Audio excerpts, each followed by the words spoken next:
नमस्कार, स्वागत है आपका संसद टीवी में। मैं हूं नव विक्रम सिंह। आज अपने विशेष कार्यक्रम द लॉ मेकर्स में आपसे रूबरू करवाएंगे उत्तर प्रदेश की सलेमपुर लोकसभा क्षेत्र से सांसद रविंद्र कुशवाहा जी से। सर, स्वागत है आपका संसद टीवी में। धन्यवाद। सर, पहला सवाल आपसे पूछना चाहूँगा, आपके पॉलिटिकल करियर को लेकर ही पहला सवाल पूछना चाहेंगे कि हालांकि आप 2 बार से सांसद हैं, आप राजनीतिक परिवार से भी ताल्लुक़ रखते हैं, लेकिन ये पॉलिटिक्स में आने का फैसला कब किया? क्योंकि हम लोग एक पॉलिटिकल परिवार में, राजनीतिक माहौल में ही हम लोग रह रहे थे, तो उसी समय से, बचपन से ही एक राजनीति के बारे में जानना, देश काल के बारे में जानना, क्या है, एक उत्सुकता, उत्कंठा बनी रहती थी जी। और उसका बराबर मेरे पिताजी के साथ के लोग आना जाना, तो एक राजनीतिक माहौल बनता गया। और उसका परिणाम हुआ कि जब पहली बार मेरे पिताजी 1984 में इंदिरा जी की हत्या हो गई थी और लोकसभा का चुनाव होना था, तो पहली बार वो लोकसभा सलेमपुर से उम्मीदवार बने थे। जनता पार्टी से चंद्रशेखर जी अध्यक्ष थे और उन्होंने चुनाव लड़ा। पहली बार लगभग 86,000 वोट वो पा गए थे, चुनाव हार गए थे। लेकिन हमको याद है कि हम 1984 का पहला संसदीय चुनाव का मैंने संचालन किया था और पूरे क्षेत्र का। तब से हमको 1984 से ही सलेमपुर संसदीय क्षेत्र के बारे में लगातार एक उपस्थिति रही है, बने रहे। पिताजी भी जब तक सांसद रहे, जितना चुनाव हुआ उनका चुनाव संचालन करना, लोगों से मिलना जुलना, बात करना, सामाजिक समीकरण, राजनीतिक समीकरण, धार्मिक समीकरण, तमाम तरह से लोगों से मिलजुल करके एक माहौल क्रिएट करना, कैसे चुनाव जीत सकते हैं। तो उसका लाभ पिताजी को भी मिलता रहा और हम कह सकते हैं कि उसी के माध्यम से पूरे सलेमपुर संसदीय क्षेत्र के चप्पे चप्पे में हर जगह एक उपस्थिति हुई, लोगों संपर्क हुआ। वो सारे लोग आज भी संपर्क में रहते हैं। एक वर्ग ऐसा समर्थक वर्ग हम लोगों का बना कि जो आज भी वो सारे लोग हम लोगों के साथ रहते हैं। मैं आपसे समझना चाहूँगा कि आपको लगभग इतना क्योंकि आपका दूसरा टर्म है, लंबा समय हो गया है बतौर सांसद, आपकी क्या पूंजी है? आपने अपने क्षेत्र के लोगों के लिए क्या नई पहल की हैं? देखिए, जब 14 में मैं पहली बार चुनाव जीत के आया, क्योंकि उत्तर प्रदेश में बीजेपी की सरकार नहीं थी, हम लोग काम कर रहे थे। लेकिन 2017 में जैसे ही योगी आदित्यनाथ जी के नेतृत्व में भारतीय जनता पार्टी की सरकार बनी और हमने सड़क के क्षेत्र में इतना लंबा मैंने काम कराया कि हमारे संसदीय क्षेत्र का 5 विधानसभा, उसमें भी विशेष करके बिहार बॉर्डर से लगा हुआ भाटपा रानी, सलेमपुर या हमारा सिकंदरपुर, बिलथरा रोड और बांसडीह, इन क्षेत्रों में सड़क के मामले में हमको लगता है कि हमने उस समय पीडब्ल्यूडी के मंत्री थे या उत्तर प्रदेश सरकार के उप मुख्यमंत्री केशव मौर्य जी का भी हमको आशीर्वाद प्राप्त था। और उस आशीर्वाद के कारण मैंने 2 लेन सड़कें, हमारे क्षेत्र में कोई ऐसी सड़क नहीं है जो 10 किलोमीटर की है और 2 लेन ना हो, तो सारी सड़कें 2 लेन बनी। और रेल के क्षेत्र में उस समय माननीय हम लोगों के आज के जम्मू कश्मीर के एलजी साहब मनोज सिन्हा जी रेल राज्य मंत्री हुआ करते थे, उनका आशीर्वाद मिला और मैंने अपने सलेमपुर संसदीय क्षेत्र को, जो भटनी रेल खंड है, जो एक लखनऊ से सीधे भटनी होते हुए चला जाता है छपरा बिहार सिवान को, उससे, और एक जो हम लोगों के यहाँ दिल्ली से होते हुए ये वाराणसी प्रयागराज होते हुए ये निकल जाती है सीट, तो बीच का जो एरिया, कनेक्टिंग एरिया है, ये औड़िहार से लेकर भटनी तक मैंने माननीय अपने मनोज सिन्हा जी से रिक्वेस्ट किया कि ये रेल खंड का दोहरीकरण हो जाए, विद्युतीकरण हो जाए। नहीं तो 2 मेन लाइनें जो चल रही हैं, अगर बीच का हिस्सा ये छूटेगा तो ये क्षेत्र का विकास नहीं हो पाएगा। और हमें खुशी है कि माननीय मनोज सिन्हा जी ने उस बात को स्वीकार किया और उसी समय रेल बजट में उसको लिया गया। आज रेल का दोहरीकरण और विद्युतीकरण दोनों का काम शुरू है। ये सबसे बड़ी उपलब्धि हमको मिली। और हमारे लोकसभा क्षेत्र में मेरे पिताजी ने वो कराया था केंद्रीय विद्यालय की स्थापना। पहली बार ग्रामीण इलाके में केंद्रीय विद्यालय की स्थापना हुई थी, लेकिन उसकी बिल्डिंग नहीं बनी थी। उसकी बिल्डिंग के लिए फंड नहीं मिलता था उन सरकारों में। बहुत प्रयास हुआ, लेकिन जब 14 में हमारी सरकार बनी, हमें याद है बहन स्मृति ईरानी जी जो मानव संसाधन विकास मंत्री थी, मैंने उनसे रिक्वेस्ट किया और एक ही बार में 22 करोड़ रुपया वहाँ मिला और आज केंद्रीय विद्यालय वहाँ बन करके तैयार है। फिर हमने 18-19 में मैंने प्रयास किया स्वास्थ्य के क्षेत्र में, चूँकि हमारे यहाँ गोरखपुर में एम्स बन गया है, देवरिया में मेडिकल कॉलेज चालू हो गया।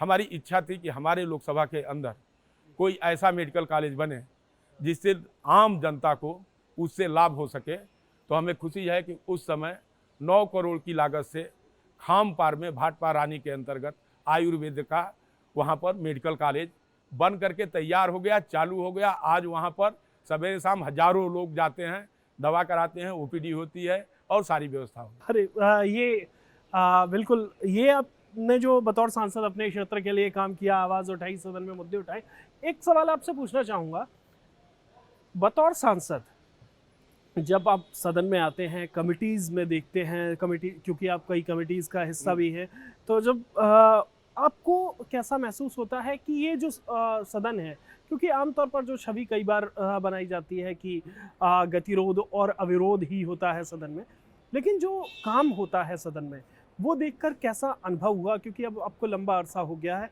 और सदन के बारे में आपको क्या लगता है?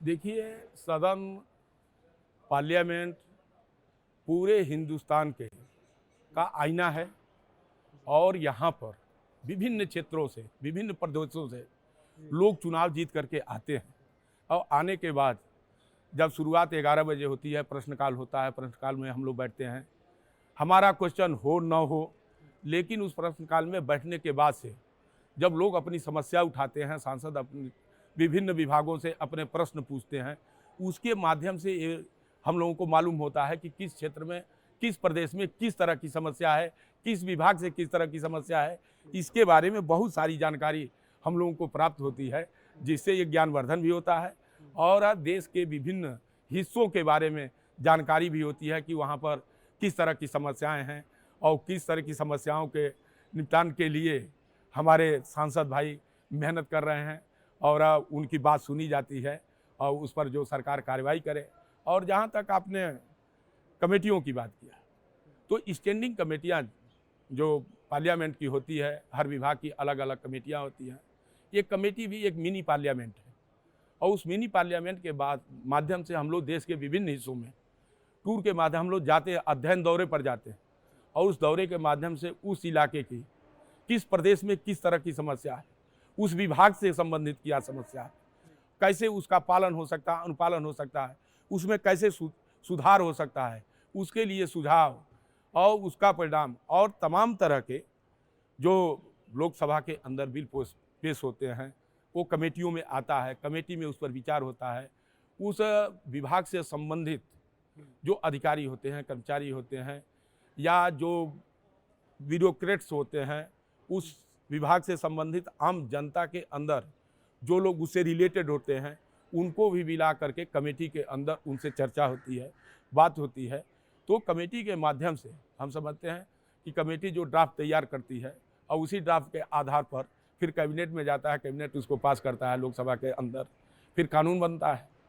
तो ये मिनी पार्लियामेंट है जो संसदीय कमेटियाँ होती है, स्टैंडिंग कमेटियाँ होती हैं, उस कमेटी में हम लोग काम करते हैं और देश के लिए क्या अच्छा हो उसके लिए कानून बनाने का जो प्रक्रिया है, उस प्रक्रिया के अधीन हम लोग काम करते हैं। एक आखिरी सवाल और पूछना चाहूँगा सर,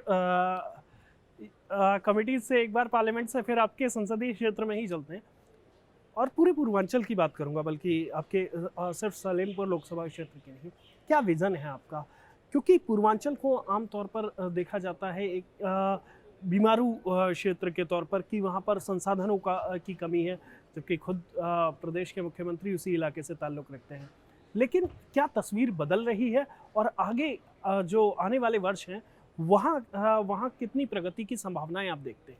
देखिए, हमारा पूर्वांचल और विशेष करके हिंदुस्तान का नॉर्थ ईस्ट, जिसको लोग कहते थे कि बहुत पिछड़ा है और संसाधनों की कमी है और हर तरह से वहाँ पर किसी तरह कोई व्यवस्था सुविधा नहीं है। लेकिन मैं कह सकता हूँ कि 2014 में माननीय मोदी जी के आने के बाद देश प्रदेश की हालत बदली है और खास करके हमारे पूर्वांचल की स्थिति तो बहुत मजबूत हुई है और नॉर्थ ईस्ट का भी हम लोग देखते हैं कि किस तरीके से वहाँ विकास हुआ, डेवलपमेंट हुआ और उसमें पूर्वांचल का हिस्सा भी एक बड़ा आता है जो पूर्वी उत्तर प्रदेश और पश्चिमी बिहार को जोड़ता है। ऐसा हम लोगों का क्षेत्र है। लेकिन हम कह सकते हैं कि जब से योगी जी के नेतृत्व में यूपी में बीजेपी की सरकार बनी है तब से गोरखपुर में जो 30 बरस से पहले खाद का कारखाना बंद हो गया था वो खाद का कारखाना चालू हो गया, एम्स बन गया, मेडिकल कॉलेज तमाम जिलों में मेडिकल कॉलेज खुल गए और सड़कों के क्षेत्र में बहुत ज़बरदस्त काम हुआ है। और हमारा जो पूर्वांचल एक्सप्रेस वे है, अब पूर्वांचल एक्सप्रेस वे लखनऊ से ये गाजीपुर और गाजीपुर से लिंक एक्सप्रेस वे बलिया, फिर गोरखपुर से लिंक एक्सप्रेस वे उसको पूर्वांचल एक्सप्रेस वे में जोड़ने के लिए, ये तो बहुत बड़ा काम है। लेकिन मैं आपको बता दूं, क्या मेरा सपना था, मैं कभी सोचता था कि हमारे लोकसभा के अंदर भी ओवरब्रिज बनेंगे, बड़ी बड़े सड़कें बनेंगी और अच्छी कनेक्टिविटी होगी और देश की मुख्य धारा से हमारे क्षेत्र के लोग भी जुड़ेंगे। तो उस मामले में हम कह सकते हैं कि अभी 3 दिन पहले माननीय राष्ट्रीय राजमार्ग प्राधिकरण मंत्री नितिन गडकरी जी गोरखपुर गए थे। 10,000 करोड़ रुपए की उन्होंने कार्यों का शिलान्यास किया, उद्घाटन भी किया और अभी बलिया में 6,500 करोड़ का उन्होंने उद्घाटन किया और उसका लोकार्पण किया। और विशेष करके हमारे लोकसभा क्षेत्र के अंतर्गत ये जो हमारा लोकसभा क्षेत्र है वो बिहार से भी कनेक्टेड है और उत्तर प्रदेश का अंतिम छोर है। तो बिहार से होते हुए जो सड़क को जोड़ते हुए उधर से एक बड़ी सड़क की घोषणा अभी माननीय नितिन गडकरी जी ने मंगलवार को 371 करोड़ रुपए की सड़क की स्वीकृति उन्होंने दिया है। Salempur bypass, Sikandarpur bypass, Majhauli bypass, Salempur Mairwa road और जो हमारे यहाँ ये रोड कनेक्टिविटी हर उधर जितने रेलवे हैं लाइन है, रेलवे ओवरब्रिज, नदियों पर बड़ा पुल, फिर भागलपुर में हमारी सरजू नदी है, सरजू नदी जो बलिया देवरिया को बांटती है, उस पर एक नया पुल का निर्माण। ये सारी चीज़ों को लेकर देवरिया में बाईपास 2200 करोड़ रुपए का।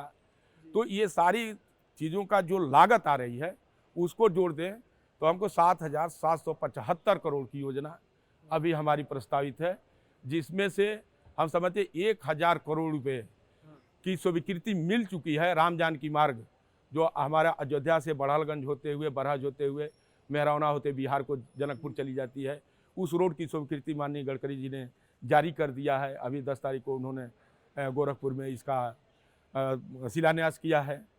तो ये सारी सड़कें जब बन जाती हैं तो हम समझते हैं कि हमारा सलेमपुर भी अमेरिका के बराबर होगा। जैसा कि गडकरी जी कहते हैं कि उत्तर प्रदेश की सड़कों को हम अमेरिका के बराबर बनाएंगे। तो हमारे और हम लोग के क्षेत्र जो कहते हैं कि पिछड़ा है, ऐसा कुछ भी नहीं है, कोई पिछड़ा नहीं है। हमारे यहाँ अच्छे अच्छे महाविद्यालय हैं, हमारे यहाँ चंद्रशेखर यूनिवर्सिटी बलिया में है, हमारे शिक्षा के क्षेत्र में लड़के बहुत अच्छा काम कर रहे हैं, कृषि के क्षेत्र में भी बहुत अच्छा काम है। कृषि विज्ञान केंद्र हमारे क्षेत्र में मेरे पिताजी का ही स्थापित कराया हुआ है, जब पहले नहीं हुआ करता था।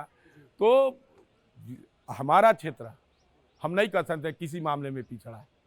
हमारा क्षेत्र एकदम विकसित है, मजबूत है और भविष्य में हमारा जो सपना है और मोदी जी का नेतृत्व और नितिन गडकरी जी का आशीर्वाद और माननीय योगी आदित्यनाथ जी का आशीर्वाद, इस आशीर्वाद के ताकत के बल पर हम अपने सलेमपुर लोकसभा क्षेत्र को बहुत ही शक्तिशाली, समृद्धशाली बनाने की दिशा में अग्रसर है और मजबूती से हमारा क्षेत्र आगे बढ़ता रहेगा। और पिछड़ेपन की जो ये दाग है, ये दाग हम समझते हैं कि मिट चुकी है और आने वाले भविष्य हमारे सलेमपुर लोकसभा और पूरे पूर्वी उत्तर प्रदेश, पूरा उत्तर प्रदेश के लिए सुनहरा है, अच्छा है, सुंदर है। शुक्रिया सर हमसे बात करने के लिए। उम्मीद है कि आपका क्षेत्र साथ ही संपूर्ण उत्तर प्रदेश की तस्वीर एकदम बदल जाएगी, जैसा कि बात आपने की। हमसे बात करने के लिए शुक्रिया। तो आप देख सकते हैं, आप थे सलेमपुर लोकसभा क्षेत्र से सांसद रविंद्र कुशवाहा। इस कार्यक्रम में इतना ही, मुझे दीजिए इजाज़त। आप देखते रहिए संसद टीवी।